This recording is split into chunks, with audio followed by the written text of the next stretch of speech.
Ce matin, on va poursuivre dans l'Évangile de Jésus-Christ. On est rendu au chapitre 24, les versets 29 à 31.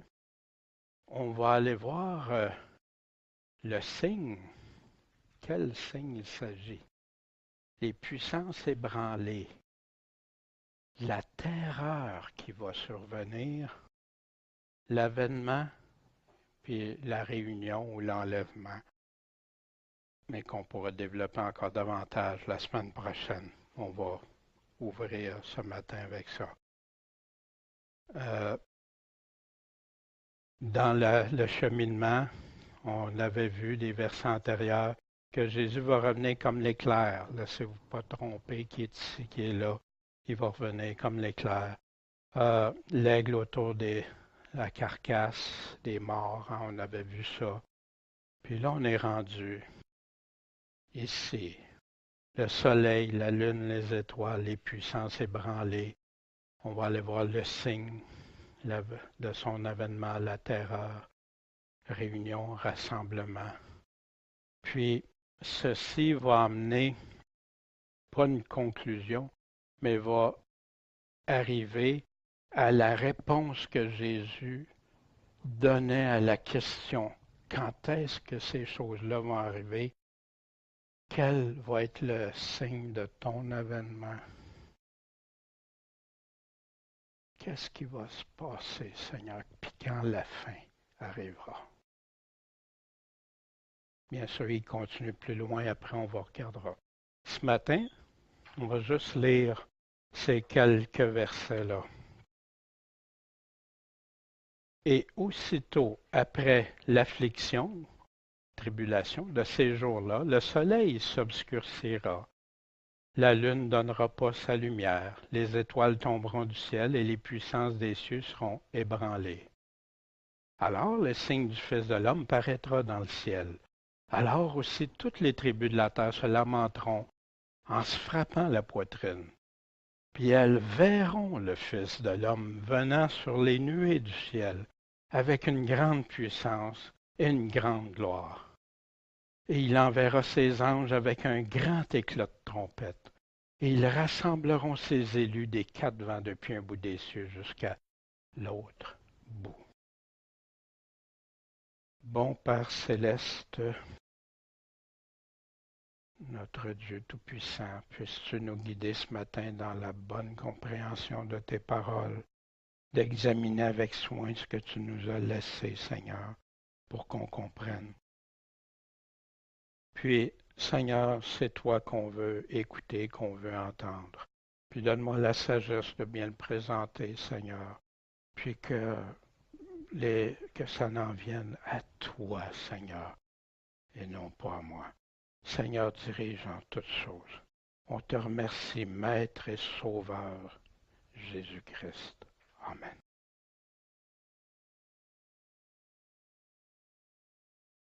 Jésus va, dans ce qu'on vient de lire, Jésus va nous donner 6 autres clés. Vous savez, j'appelle ça des clés, hein? Qu'est-ce que c'est une clé? C'est ça qui ouvre, qui peut nous donner des points de référence ailleurs. Pas pour des mystères, pas pour des... Non. Que Jésus donne des mots, comme on a vu l'abomination qui cause la désolation, c'est une clé. C'est une clé qui nous amène à plein d'autres passages où Dieu en parle, pour qu'on comprenne. Puis à des endroits, il va nous donner des informations supplémentaires pour que là, on puisse avoir le vrai portrait complet. Et voici, Jésus vient de nous dire dans 3 petits versets. Un, après la tribulation, on va les examiner chacune. Deuxième clé, que le soleil va être obscurci, la lune, les étoiles, les puissances des cieux ébranlées. Une troisième clé, alors le signe paraîtra. Ça va être vu. Quatrième clé, toutes les nations vont être en terreur, vont se cacher. Ils vont voir Jésus en grande puissance. On ne plusieurs passages sur ça au travers de la Bible partout. Puis, la sixième clé, il va revenir comment? Sur des nuées, avec un grand son de trompette. Ceux qui croient que ça va être discret ou en secret. La réunion des élus avec Jésus qui va conclure cette clé. La première clé, aussitôt après l'affliction, Jésus donne une chronologie. Qu'est-ce qui s'est passé avant? C'est là qu'on peut faire le lien. Il nous a dit quoi? Qu'il était pour avoir des guerres, des bruits de guerre, des séductions, des tremblements de terre, des famines, etc. Puis tout ça, c'est comme les douleurs de l'enfantement. L'Antéchrist, les grandes séductions. Il va y avoir même certains qui vont se trahir les uns les autres. Il va y avoir une grande séduction sur la terre et tout ça. Puis, il va y avoir la colère contre les chrétiens, puis contre le peuple d'Israël aussi, contre les chrétiens. Puis tout ça va être causé, c'est-à-dire par qui? Par l'Antéchrist. Puis là, la grande tribulation a lieu. On a vu la marque de la bête aussi qui est intégrée, puis tout ça avec les autres, qu'on a pu faire le lien avec les autres passages. La deuxième clé, fait que le après est très important. De ces jours-là, la grande tribulation de ces jours-là, c'est après ces jours-là que Jésus vient de nous dire, ça le reconfirme. Qu'est-ce qui va arriver? Le soleil va s'obscurcir. La lune ne donnera pas sa lumière, puis les étoiles tomberont du ciel. Wow! Quelles étoiles? Il y en a qui croient que c'est des météorites, il y en a qui pensent que c'est parce que les étoiles, comme il y en a qui pensent aussi l'étoile du berger, c'était pas nécessaire. Mais ça, c'est Dieu qui va déterminer tout ça. Mais on sait une chose, les puissances des cieux vont être comment? Ébranlées. Qu'est-ce qui peut bien ébranler la puissance des cieux? Le soleil, la lune, la puissance, qui est une clé pour aller voir dans d'autres passages, Marc 13, Luc 21, dans l'Apocalypse au chapitre 6, au chapitre 8 et d'autres, dans Joël au chapitre 2, 3, dans Ésaïe 13 et d'autres chapitres, puis plusieurs autres. Cette clé-là va nous ouvrir ces passages-là pour aller vérifier dans des passages parallèles. On va en regarder quelques-uns ensemble. L'éventail pourrait être beaucoup plus grand, mais là, c'est un message. Et vous savez que vous avez toujours sur Internet tous les autres qui parlent de ça. Exemple, dans Marc 13, en ces jours-là, après cette affliction, après cette tribulation, le soleil va être obscurci, la lune, les étoiles tomberont.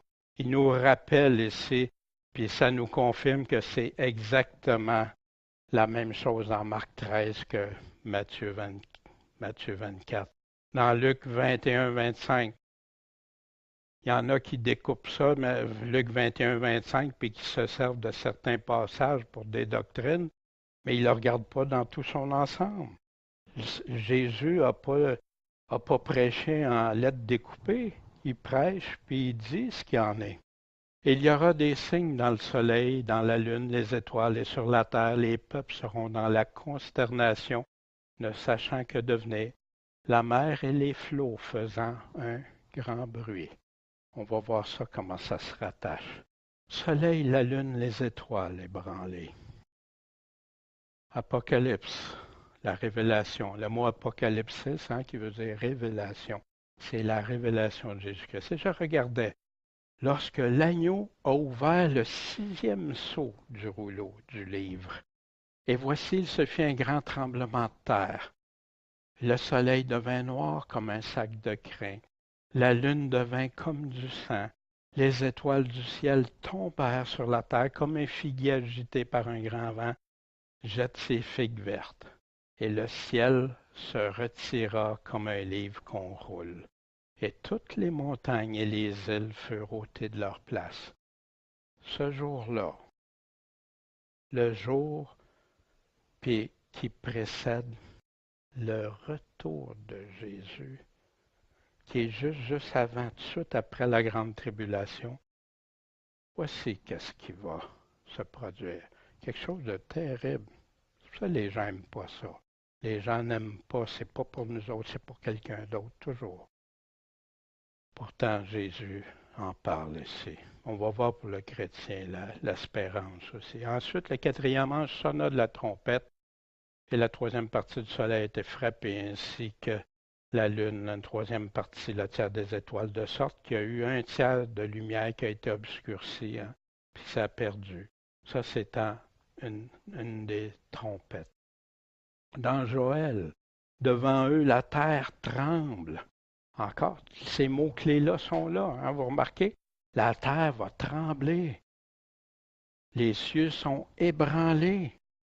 Puissance des cieux. Le soleil et la lune s'obscurcissent, les étoiles retirent leur éclat.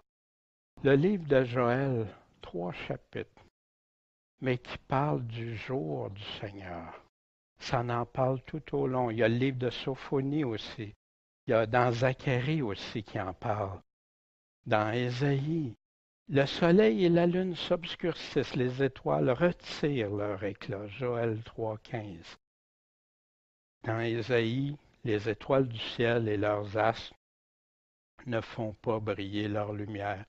Le soleil s'obscurcira dès son lever et la lune ne fera pas luire sa clarté.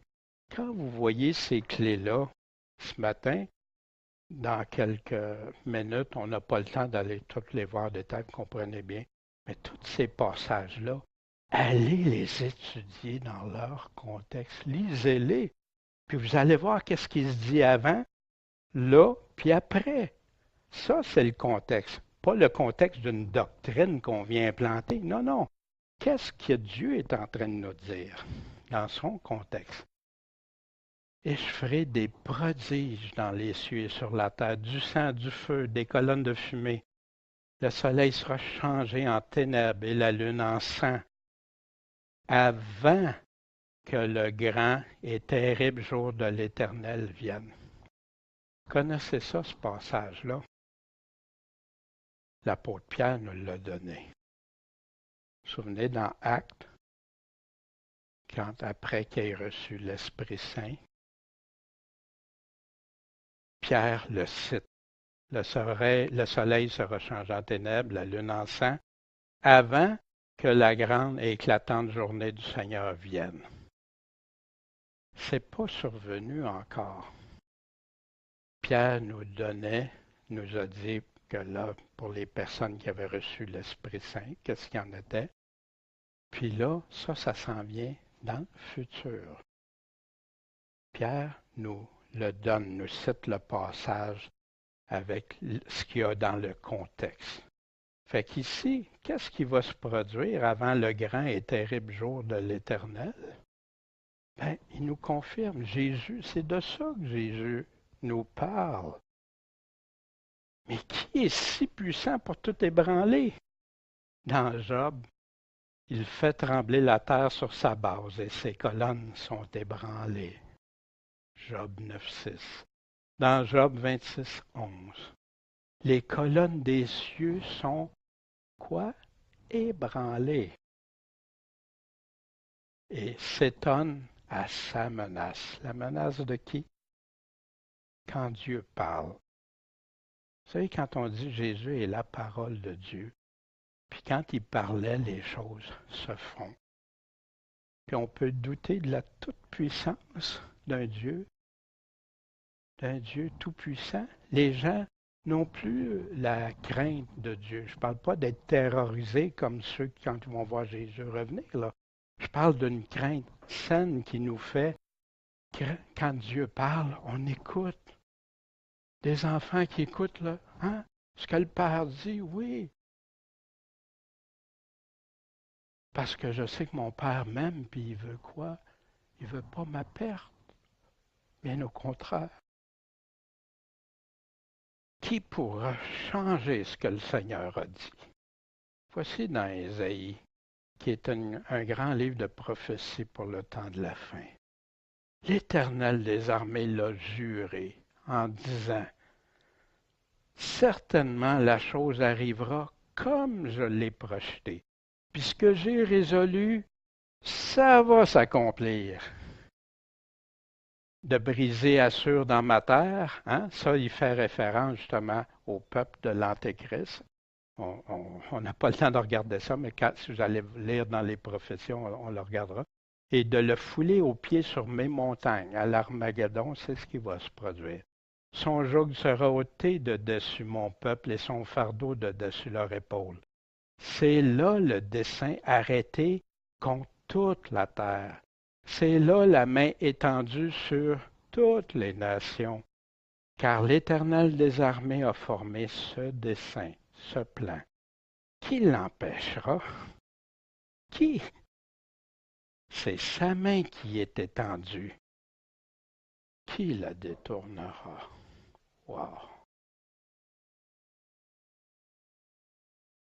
Maintenant, les prophéties, ça fait faire des réactions.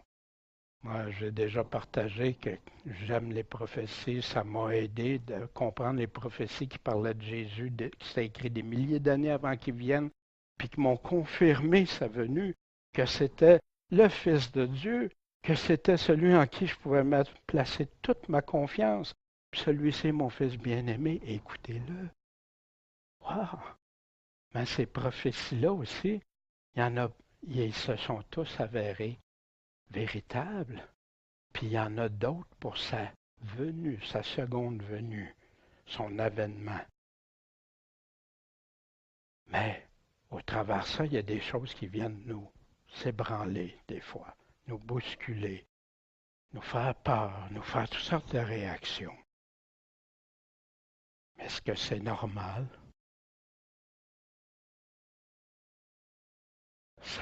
Moi, ça me faisait l'effet de doux d'entendre les paroles de mon Dieu, que c'est lui qui parle, puis de l'amertume en même temps. Hein, comme deux choses. Ben, c'est en plein ce que les prophètes vivaient. Mange ce rouleau, il est doux, mais il devient c'est amer parce que c'est dur ce qui arrive. Ésaïe, bouleversé, bouleversé par les prophéties, les paroles. Daniel il en a été malade pendant des jours et des jours. Il n'a même pas mangé quand Dieu lui a donné. Jérémie, la peur, ça l'a terrorisé au début.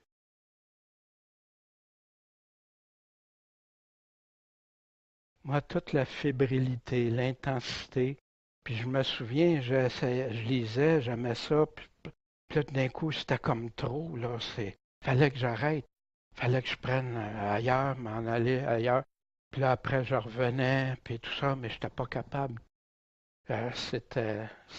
Pour moi, c'était trop.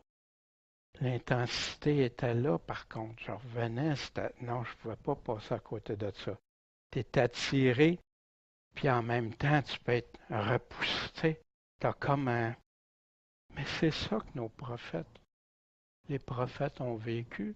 Puis nous, qu'on lit leurs écrits, ben c'est normal que ça nous fasse ça aussi pour nous, les chrétiens. Ces prophètes-là qui ont été rejetés, tués, empêchés de transmettre, juste pour avertir les autres, par amour pour avertir les autres. Vous vous souvenez, l'autre fois, on lisait dans Hébreu 11, hein, Éric nous a lu Hébreu 11, hein, qu'est-ce qui arrivait aussi à des prophètes, puis tout ça. Mais Dieu a protégé leurs écrits, il les a gardés pour qu'on puisse les lire, les comprendre. Puis à plusieurs endroits, on avait déjà vu ça, que Dieu veut qu'on sache, veut qu'on connaisse. Malheureusement, il y en a beaucoup qui éteignent ça, puis non, tu ne comprendras rien, ou c'est trop compliqué, ou Surtout pour certains, ça défait leur doctrine. Mais pourquoi? Qu'est-ce qui peut faire rejeter des faits, faire rejeter la vérité, puis pour nous, les paroles de Dieu, aux dépens de théories humaines? Qu'est-ce qui se passe? Pourquoi ça fait ça?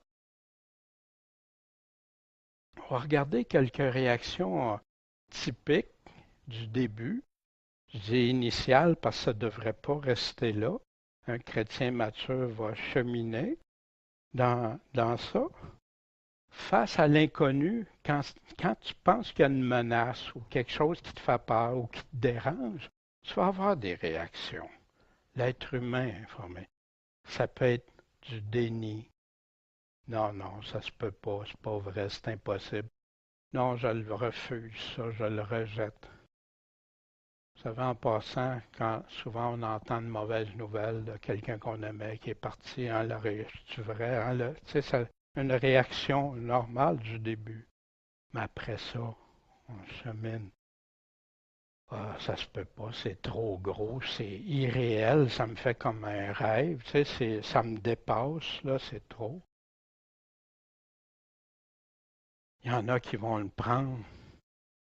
Ma foi est attaquée, menacée.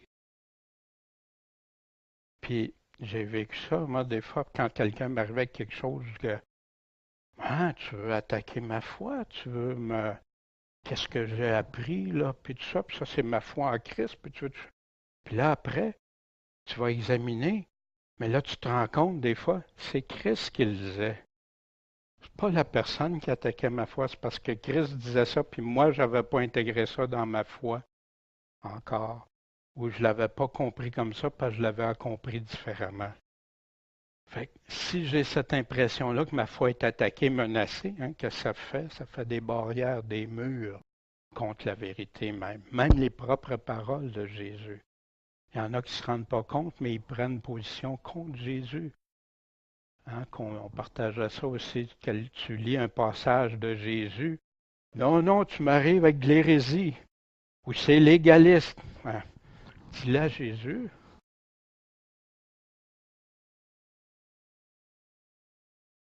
La polarisation. Puis ça, c'est fréquent, on voit ça. On le voit beaucoup avec Facebook aujourd'hui. Hein. Prendre une position extrême, contradictoire, adverse, soit pour combattre, attaquer, dénigrer. Les gens, là, puis ils vont pas voir la vérité.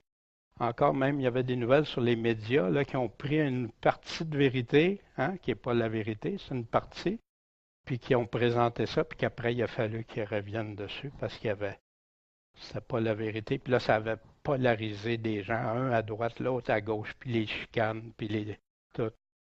Mais ça peut faire ça. Les gens, c'est leur émotion qui est conduite, ce n'est pas la vérité. Leur émotion est plus importante, le moi est plus important que l'amour de la vérité ou le désir de connaître la vérité. Puis là, il y en a malheureusement qui se mettent à attaquer, dénigrer, puis abaisser, puis condamner. Puis une chose, Paul nous dit de condamner les œuvres du malin, de condamner ce qui n'est pas la vérité, mais les individus, c'est avec Dieu qui vont régler ça. Moi, je n'ai pas là. Il y en a que ça va le faire comme réaction de vouloir fuir, baisser les bras, il n'y a rien à faire. Non, je ne veux pas le savoir. J'aime mieux hein, continuer avec des œillères, c'est trop. Ça peut arriver, ça. Ça nous arrive souvent au début. Puis, ça n'emporte plusieurs à se replier vers des choses plus agréables.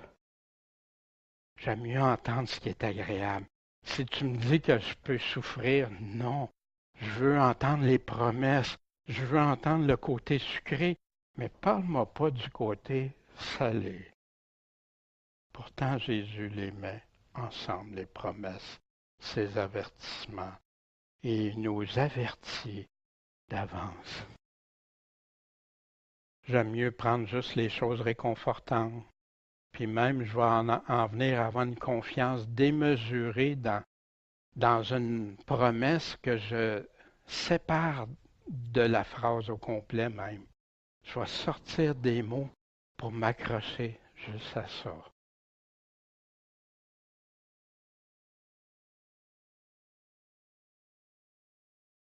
La balance de la vérité. Hein? J'ai une balance. Dieu dit ou l'homme dit. La vérité, le roc, Jésus-Christ l'a dit. Ça bâtit la foi véritable. Ma foi doit provenir de ce que j'entends. Ce que j'entends doit venir d'où? De la théologie, des théories? Non. La parole de Dieu. La foi véritable. L'homme dit, puis arrive avec des théories, des doctrines, qui vont souvent piger dans la parole. Sans ça, ça ne passera pas. Mais Dieu, la parole de Dieu est plus lourde, a plus.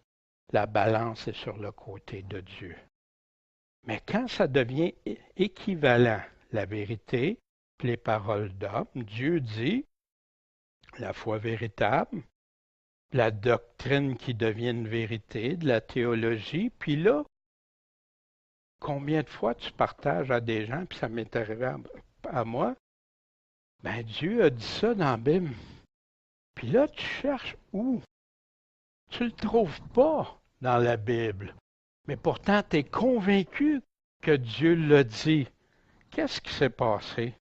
C'est que tu as reçu des enseignements ou tu as lu quelque chose ou on t'a dit quelque chose ou tu pensais que c'était ça. Puis toi-même, tu l'as mis égal avec ce que Dieu dit. Qu'est-ce qui se passe dans ce temps-là? Qu'est-ce qui nous arrive?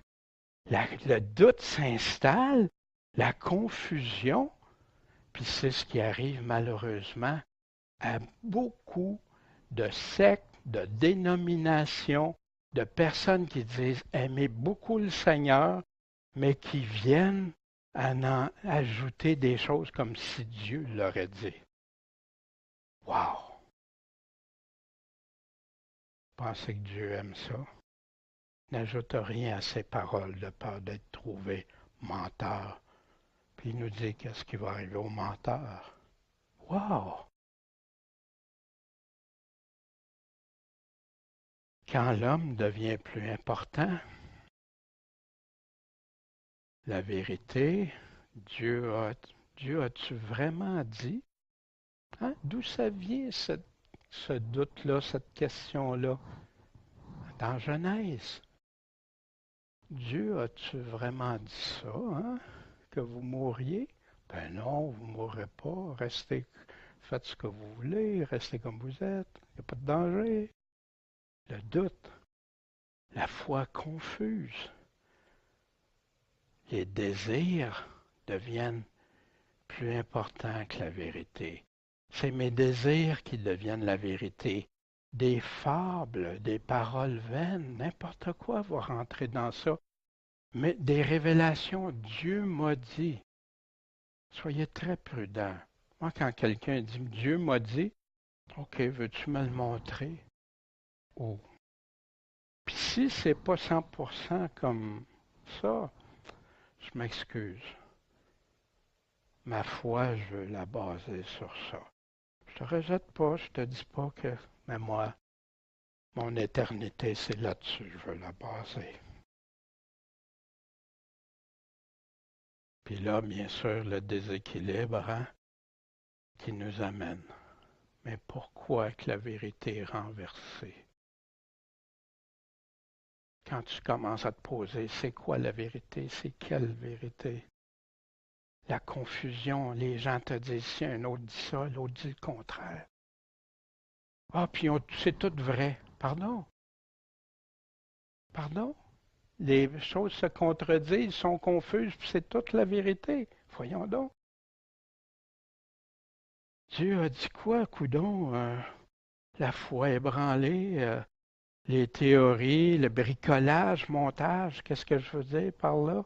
Tu prends des petits bouts de versets ici et là, tu les enlèves, tu les extrais de la lettre ou du texte, puis tu fais un beau petit bricolage. Hein? Vous avez déjà fait ça, ou un château de cartes. Hein?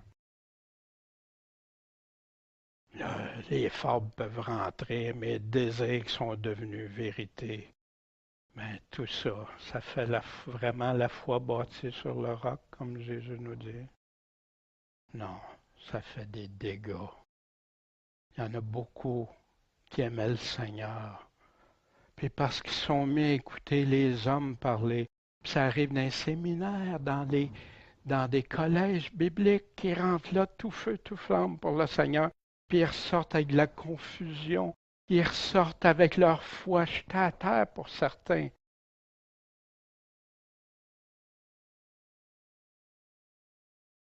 On peut enlever, passer par-dessus ce que Dieu a dit, enlever des choses, fermer l'oreille, avoir d'autres révélations. On peut se mettre plus connaissant que les paroles même de Dieu. Les gens ne réalisent pas ça quand ils arrivent avec des ajouts, des choses. C'est comme si, moi, je connais ça. Jésus, il savait peut-être pas tout, hein? Voyez-vous, je caricature quand je parle comme ça, vous comprenez. Jamais je voudrais blasphémer mon Seigneur. Au contraire, je l'aime.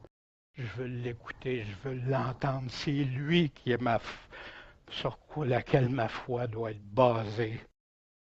Puis si je prends des positions comme ça sur les enseignements d'hommes, ils ne sont pas tous corrompus, mais il y en a qui sont corrompus. La Bible nous avertit à plein d'endroits dans le Nouveau Testament, plusieurs endroits. Comment être sûr de pas que ça arrive? Reste fondé sur le roc, reste fondé sur ce que Jésus et ses apôtres disent. Celui-ci est mon Fils bien-aimé. Écoutez-le.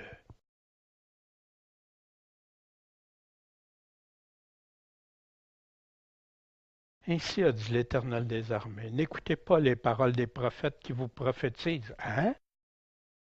Ils vous font devenir vains. Ils prononcent la vision de leur cœur, leur désir, et non ce qui procède d'où? De la bouche de l'Éternel. Juste la Bible, juste ce que Dieu a dit. Il ne cesse de dire à ceux qui me méprisent, l'Éternel a dit, vous aurez la paix. Inquiétez-vous pas, la paix. Dieu vous donne sa paix, puis vous allez être en paix. Et tous ceux qui marchent dans la dureté de leur cœur, ils disent, il vous arrivera aucun mal.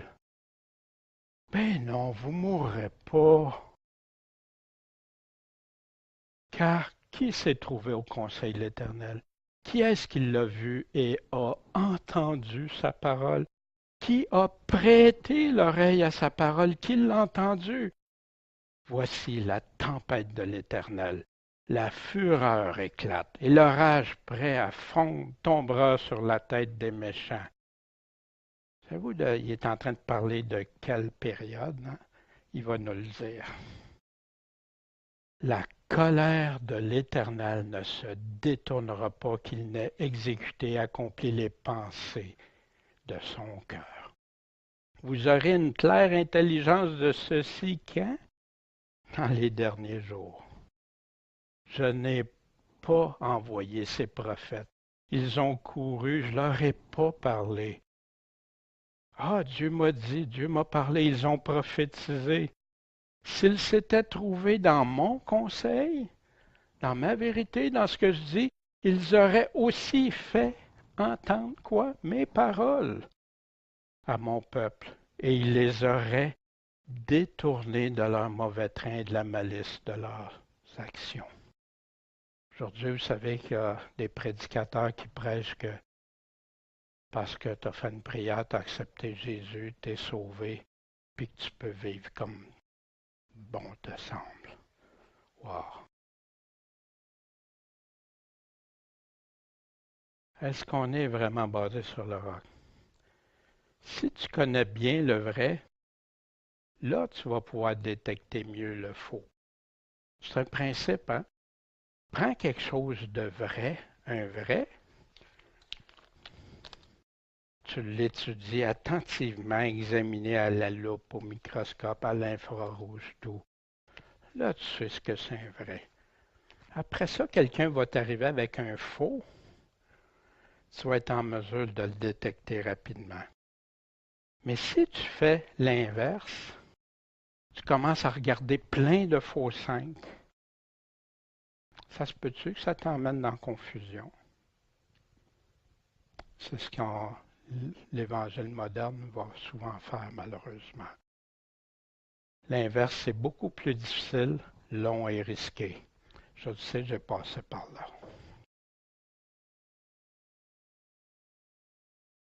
Si seulement les chrétiens examineraient la parole de Dieu avant d'écouter les enseignements des hommes, s'appuyer, s'affermer dans ses paroles.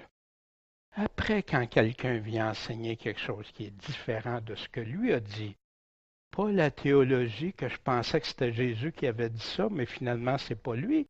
Non, si je connais le vrai avant.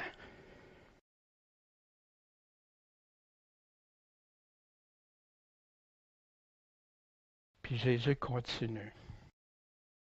Il y a grande tribulation. Là, les puissances des cieux vont être ébranlées, soleil, lune, étoile. Alors, ça veut dire quoi alors? À ce moment-là, après, le signe du Fils de l'homme paraîtra dans le ciel. C'est une clé, ça aussi, la troisième des clés. Pourquoi? Principalement, vous vous souvenez de la question des apôtres au tout début? Puis Matthieu 24 et 25 répond à la question, à la même question qu'il avait posée à Jésus. Puis il avait posé quelle question? Quel sera le signe de ton avènement? À ce moment-là, le signe, vous m'avez demandé ça, mais Jésus nous donne plein d'informations. Puis il nous le dit pourquoi. Vous vous souvenez quand il a dit, je vous ai tout prédit, tout annoncé, il n'y a pas de cachette. Quel sera le signe de ton avènement? Le signe va paraître. Jésus va paraître dans le ciel. Son avènement.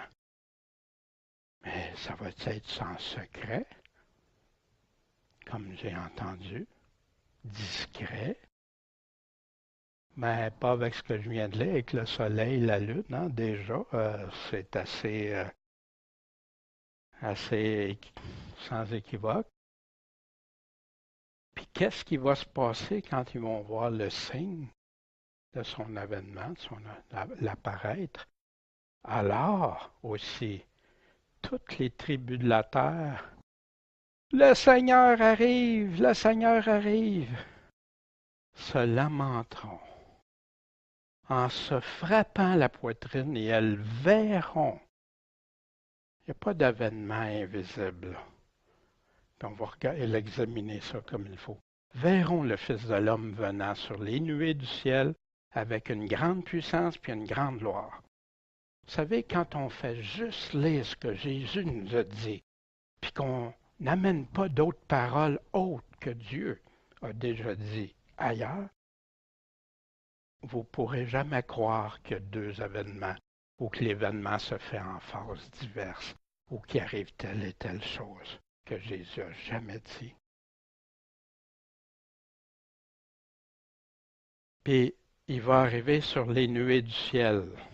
Comme il est parti du mont des Oliviers, hein, les apôtres l'ont vu, puis vous allez le revoir redescendre. Même place, même endroit, tout ça. Avec une grande puissance, puis une grande gloire. Pourquoi qu'ils vous laissent cacher? Pourquoi ils sont dans la terreur? La gloire de Dieu. Souvenez-vous des Israélites quand Moïse est monté sur le mont? Wow! Ils ne voulaient même pas. Ils en avaient peur, la terreur. Et ça, c'est une quatrième clé qui nous ouvre plusieurs endroits que Dieu nous parle. Dans Luc 21, hein, qu'on a vu tantôt, il y aura des signes dans le soleil, la lune, les étoiles. Les peuples seront dans la consternation, ne sachant que devenir. La mer et les flots faisaient un grand bruit. Vous savez, quand il y a des tsunamis, là, les gens sont terrorisés. Hein? Les hommes seront comme rendant l'âme de frayeur dans l'attente des choses qui surviendront dans le monde. C'est le début, là. Il y a la colère qui... Puis on va regarder ça. Car les puissances des cieux seront ébranlées. Dans Ésaïe encore, gémissez, car la journée de l'Éternel, le jour du Seigneur, les gens essaient avec différentes... Non, ça peut être démontré facilement juste avec la Bible. C'est toujours du même jour qui parle. Le jour, ce jour. La journée de l'Éternel est proche. Elle vient comme un ravage fait par le Tout-Puissant. Aussi toutes les mains deviennent lâches. Tout cœur d'homme se fond. Ils sont dans l'épouvante, saisis de douleur et d'angoisse. Ils souffrent comme une femme en travail. Ils se regardent l'un l'autre avec stupeur. Leurs visages ont la pâleur de la flamme. Voici le jour de l'Éternel arrive. Le jour cruel, jour de fureur et d'ardente colère, qui réduira le pays en désolation, exterminera qui? Les pécheurs. Exterminera pas les croyants, les pécheurs. Puis ici, si on regarde ce que Paul va nous en parler, on va le voir, ça ne sera pas long. Paul va nous parler de tout ça aussi.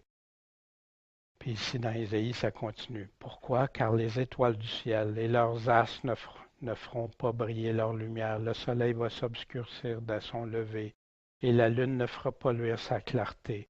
Et je punirai la terre de sa malice et les méchants de leur iniquité. Je mettrai fin à l'orgueil des superbes et j'abattrai l'insolence des oppresseurs. Je rendrai les hommes plus rares que l'or fin et les humains que l'or d'Ophir. Aussi je ferai trembler les cieux, la terre sera ébranlée de sa place. Par quoi? Par la colère de l'Éternel des armées, au jour de l'ardeur de son courroux. Ça arrive-tu pendant la grande tribulation? Non, c'est après. Après. Fait que la grande tribulation, c'est pas ça la colère de Dieu. C'est la colère de l'Antéchrist et des hommes. Quand on veut mélanger tribulation et colère, hein, je vais donner cet exemple. Exemple, Noël m'a fait quelque chose. Je suis en tribulation contre Noël. Hein? Non, je serais en colère. Dieu me préserve de ça. Mais si je dis à quelqu'un, je vis beaucoup de colère, regarde tous les troubles. Je ne suis pas en colère, mais je veux dire les troubles, les tribulations que j'ai. Ça ne marche pas. Hein? Les gens sont faciles à mélanger des mots quand ça peut aller dans leur doctrine. Dans Joël, sonnez de la trompette, alertez en Sion, faites-la retentir sur ma sainte montagne, que tous les habitants du pays tremblent, car le jour de l'Éternel vient, car il est proche, ça s'en vient. Jour de ténèbres et d'obscurité, jour de nuée et de brouillard. Le jour de l'Éternel, le jour du Seigneur. Devant eux, la terre tremble, les cieux sont ébranlés, le soleil, la lune. Puis ça continue, ainsi de suite. L'Éternel fera entendre sa voix devant son armée. Certainement, le jour de l'Éternel est grand et terrible. Qui pourra le soutenir? Personne d'autre que ceux qui vont placer leur foi en Jésus-Christ, qui vont l'écouter, le suivre, qui vont faire ce que Jésus leur a dit. Il nous l'a tout dit, puis il va continuer. On va voir ça dans Matthieu 24, 32, aller jusqu'à 25, tout le chapitre 25. Dans Zacharie, vous fuirez, vous vous souvenez, quand vous verrez l'abomination, fuyez, fuirez dans la vallée de mes montagnes, car la vallée des montagnes atteindra jusqu'à Astal. Vous fuirez comme vous vous êtes enfui au jour d'Osias. Alors l'Éternel, mon Dieu, viendra. L'Éternel, mon Dieu, viendra. Le Seigneur viendra et tous les saints seront avec toi. Ça nous rappelle un passage, ça, dans le Nouveau Testament. Et en ce jour-là, Il n'y aura pas de lumière, mais les lumières précieuses se retireront. Ce sera un jour unique, connu de qui? De l'Éternel. Ce n'est quand Jésus a dit, le Père connaît, hein, le jour. Il ne sera ni jour ni nuit, mais le soir, il y aura de la lumière. Alors l'Éternel, mon Dieu, viendra et tous les saints avec toi. Dans 2 Thessaloniciens, l'apôtre Paul qui parle aux Thessaloniciens qui sont devenus un modèle pour l'Achaïe, puis la Macédoine, puis autour, les églises, parce qu'ils vivaient des très fortes persécutions, mais ils gardaient la foi. Ils devenaient le modèle.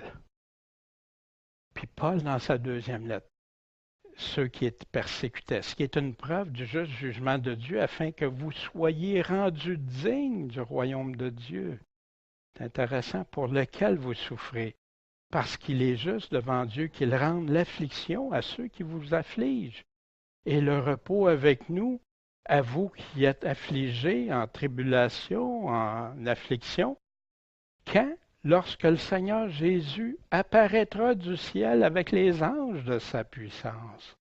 Quand est-ce qu'il va donner le repos, selon Paul? Paul est-il en train de parler comme on m'avait déjà dit que Matthieu, non, ça c'est pour les Juifs, c'est Israël. Il est en train de parler à qui ici? Aux chrétiens. Il peut y avoir des Juifs, ben oui, il y avait des Juifs convertis, puis il y avait des non-Juifs convertis.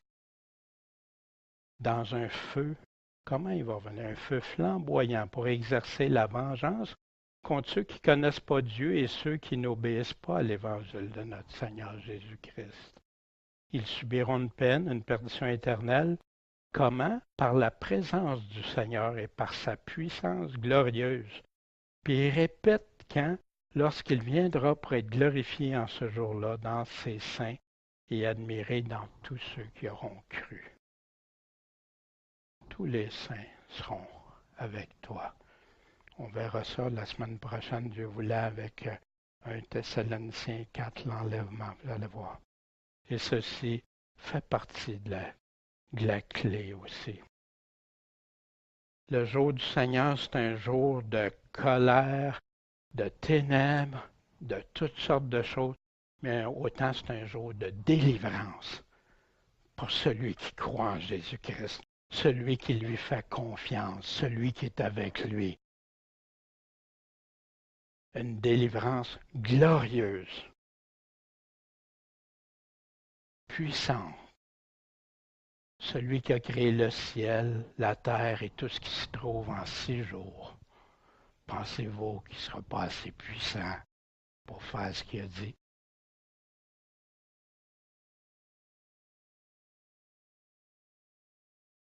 Paul disait dans la première lettre aux Thessaloniciens qu'il affermisse vos cœurs pour qu'ils soient irrépréhensibles dans la sainteté devant Dieu, notre Père, à l'avènement de notre Seigneur Jésus-Christ, avec tous ses saints.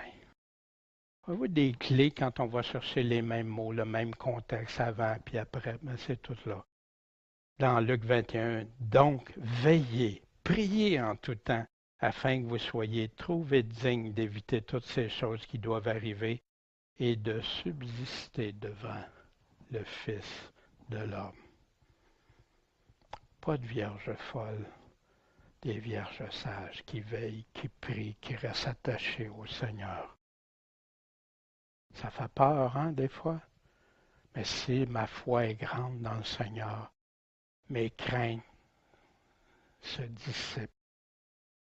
Ma confiance dans le Seigneur grandit.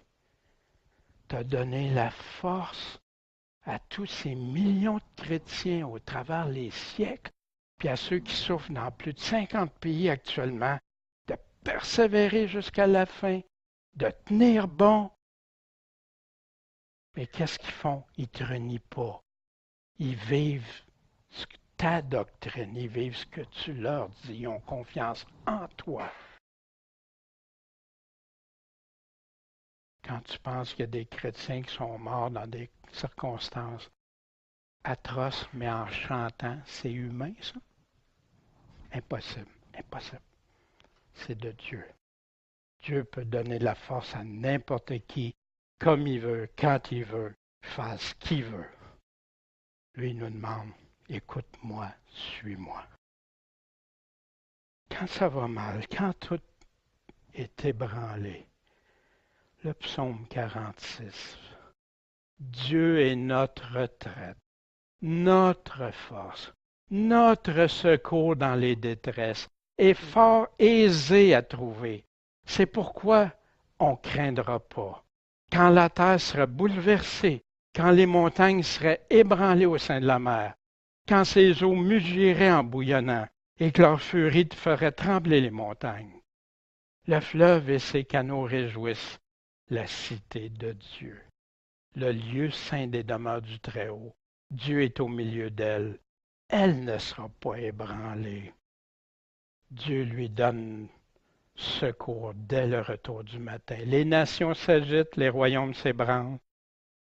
Mais quand il fait entendre sa voix, la terre se fond. L'Éternel des armées est avec nous. Le Dieu de Jacob est notre haute retraite. La foi, là, si la foi serait expliquée quand on nous prêche l'Évangile, puis nous dire que la foi, c'est la confiance. La foi, c'est aussi de croire en Jésus, de croire ce qu'il nous dit, d'être avec lui de tout notre cœur, d'être passionné pour lui, d'être avec lui, puis être d'accord avec lui, même quand ça nous coûte quelque chose. Ça serait plus facile à entendre. Parce que Jésus a dit que tous ceux qui croient en lui ne seraient pas mieux traités que lui, mais qu'il serait avec eux. Je suis avec vous jusqu'à la fin du monde.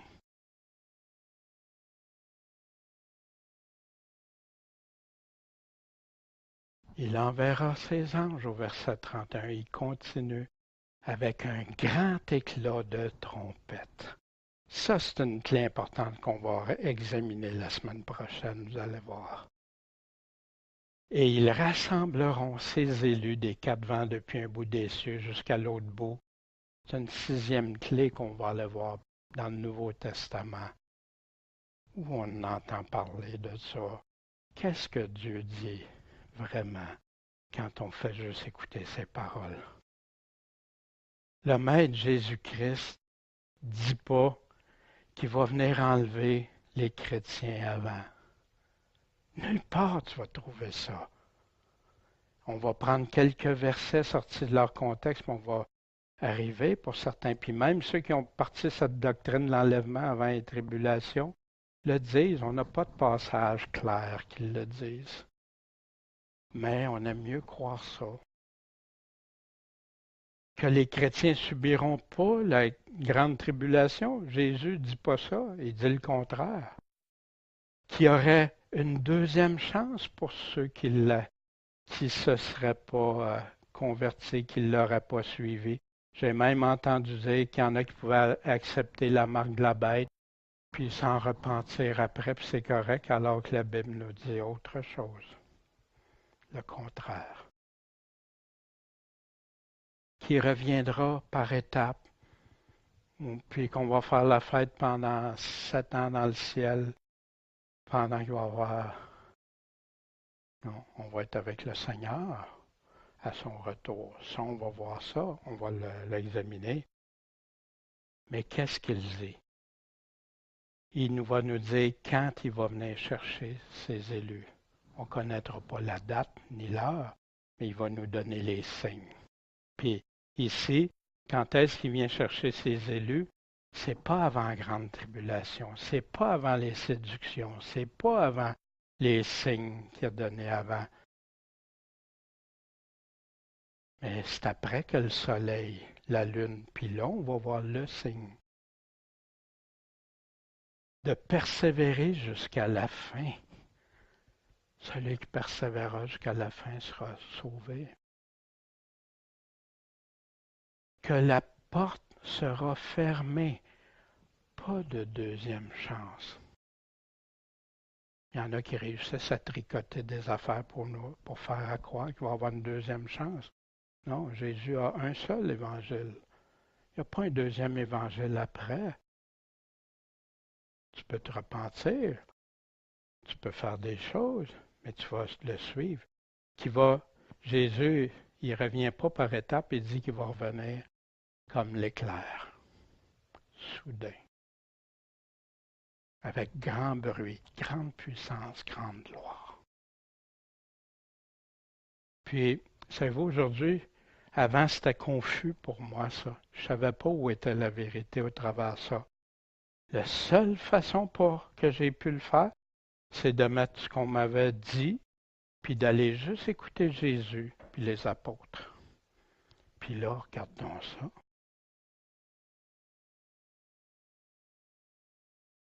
Après la grande tribulation, le soleil, la lune, les puissances des cieux vont être ébranlées. Le signe de son avènement va être reconnu, vu, visible, entendu, bruyant, terrifiant. La terreur, puis la réunion avec le Seigneur Jésus-Christ. Ça, je voulais vous montrer ça. C'est rare que je fasse ça, mais ça, c'est un exemple de remise en question. Euh, Ça fait quelques années déjà que c'est sorti, mais je voulais voir pourquoi je vais vous en parler. Ça vient du ministère Good Fight. Malheureusement, c'est en anglais, mais je vous le présente parce qu'il est c'est en train de révolutionner plusieurs qui croyaient à des enseignements pour te rendre tiède là, puis tout ça, puis que maintenant, ils retournent.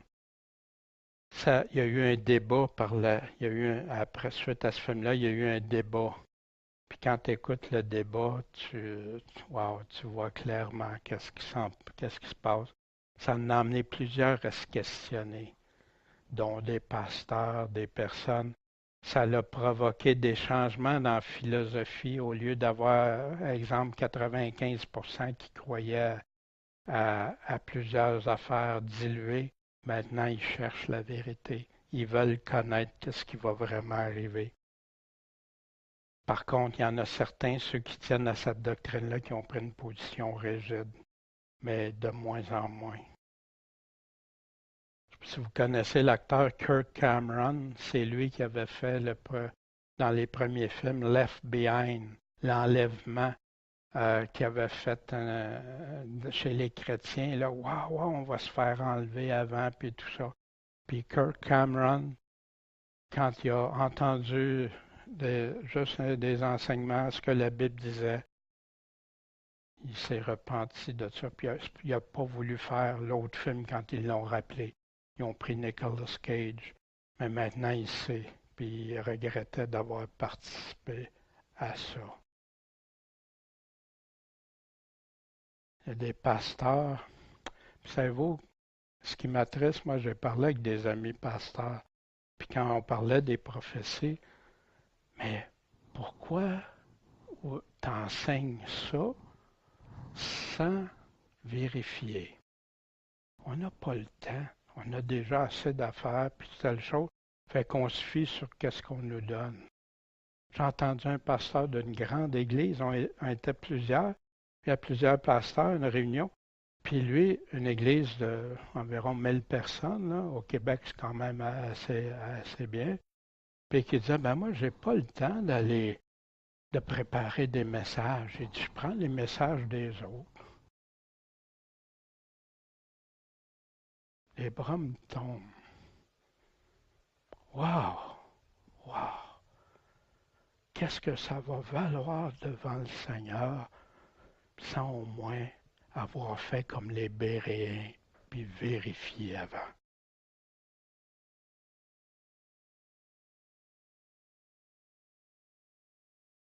En passant, vous avez d'autres messages qui parlent du sujet du retour du Seigneur des prophéties sur YouTube puis sur le site pourchrist.com.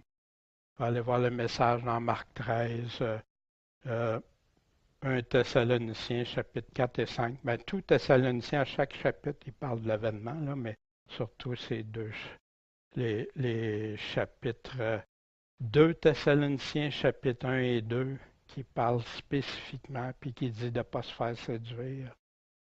puis qui dit avant le retour, l'avènement du Seigneur, puis notre réunion avec lui, il faut qu'on ait vu l'Antéchrist s'asseoir dans le temple, se proclamer Dieu, l'apostasie, bien sûr dans l'Apocalypse, la révélation, plus les études qui sont accessibles sur les onglets, les prophéties, cours sur les prophéties, la révélation, études sur le dernier livre de la Bible dont monsieur me parlait qu'il avait écouté, puis à venir, ce qui s'en vient, les semaines qui vont venir, on va parler vraiment, on va aller regarder l'enlèvement des chrétiens. Qu'est-ce que c'est? Qu'est-ce que la parole nous dit clairement?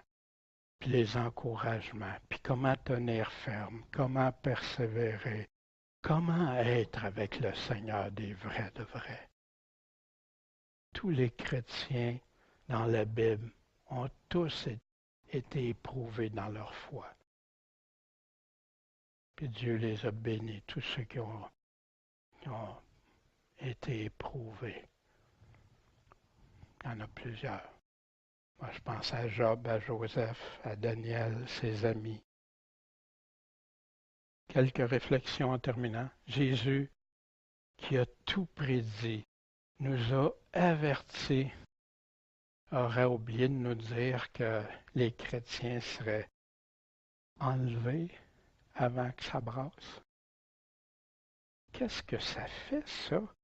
Ça rend un soldat mal préparé, un soldat vulnérable. Comment est-ce qu'on peut en arriver à dire autre chose que qu'est-ce que Jésus lui-même a dit? À le contredire, même à renier, mépriser ses paroles. Jésus dit ça, mais moi j'ai une autre explication que Jésus. Qui a l'avantage de produire des soldats vulnérables, mal préparés, tièdes, faibles? Le général qui envoie ses soldats, non, non, il y aura la paix, vous allez avoir la paix, ça va être correct. Wow! Pourquoi il y en a tant qui ferment les oreilles pour choisir des formes puis rejeter la simple vérité de Jésus qu'un enfant peut comprendre? Pourquoi? Ils fermeront l'oreille à la vérité et se tourneront vers des fables pour entendre les choses plus agréables. Puis toi, chacun de nous ici, devant Dieu, devant le Seigneur, lui faisons-nous pleinement confiance. Il nous aime, il veut être avec nous, il veut nous aider, puis en vue notre éternité, notre court passage ici, comparé à l'éternité, là. Wow, quand on va réaliser tout ce que c'est. Ce matin, encore une fois, c'est pas toujours facile les prophéties, hein? Ça fait des... Mais plus je me familiarise avec ça, plus le côté de crainte s'enlève, plus je deviens familier. Vous savez, des fois, les personnes ont plus peur d'avoir une maladie que d'apprendre qu'ils ont une maladie. Pourquoi? Mais ici, ce n'est pas une maladie, nous autres, qu'on attend. On attend notre Seigneur Jésus-Christ, le Roi des rois, le Seigneur des seigneurs. Puis Jésus dit, quand je reviendrai, trouverai-je encore la foi? Ben oui, Seigneur, on veut avoir la foi, on veut cette confiance pleine et entière en toi qui va faire qu'on va être des soldats, des vrais soldats de Christ. Bon Père céleste, merci de tes paroles.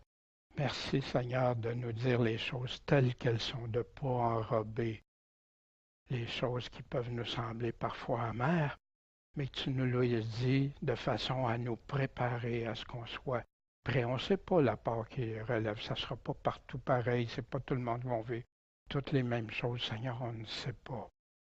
Mais on sait une chose, c'est qu'avant ton retour, ça va brasser, puis qu'on ne veut pas faire partie de ceux qui abandonnent, mais de ceux qui persévèrent pour toi, avec toi, puis en toi, en ton Saint-Nom, Jésus-Christ. Maître et Sauveur. Bénis mes frères et sœurs. Bénis ceux qui écoutent, Seigneur. Puis, s'ils ne sont pas d'accord avec moi, Seigneur, mais qu'ils soient d'accord avec toi, Seigneur. C'est toi leur Maître. C'est toi leur Seigneur. En ton Saint-Nom, Jésus-Christ. Amen.